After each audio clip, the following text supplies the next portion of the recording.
Jusqu'où veut aller Vladimir Poutine? Veut-il prendre le contrôle de toute l'Ukraine, placer toute l'Ukraine sous protectorat russe, ou simplement s'emparer d'une partie du territoire? On a pu entendre le président Zelensky dire qu'il souhaitait céder une partie de son territoire à la Russie et souhaiter l'intervention de l'OTAN sur le territoire ukrainien. Si nous voulons mettre fin à la phase chaude de la guerre, l'OTAN doit désormais défendre le territoire ukrainien que nous contrôlons encore. Nous devons agir vite. Et ensuite, pour les territoires occupés par la Russie, l'Ukraine pourra les récupérer par voie diplomatique.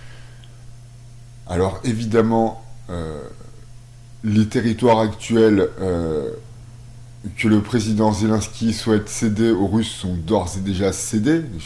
Ils sont sous occupation russe. Donc cette formulation de céder les territoires en attendant de pouvoir les récupérer grâce aux forces est une vue de l'esprit. Les territoires sont d'ores et déjà conquis par la Russie. Il y a potentiellement un espoir pour les Ukrainiens de les récupérer, bien sûr.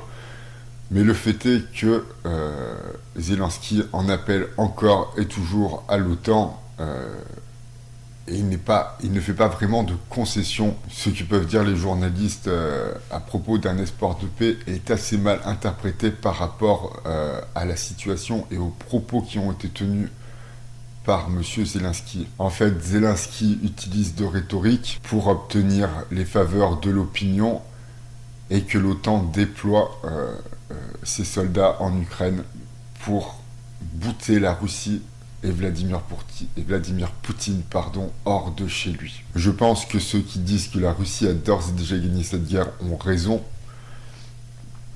car si l'Europe et l'OTAN s'engagent à gagner la guerre, déploient les moyens pour gagner la guerre, finalement, ce serait une victoire à la Pyrrhus, puisque nous n'aurons rien gagné à la finale. Et nous aurions perdu beaucoup de temps et beaucoup d'argent. Merci de m'avoir écouté et aimez-vous les uns les autres.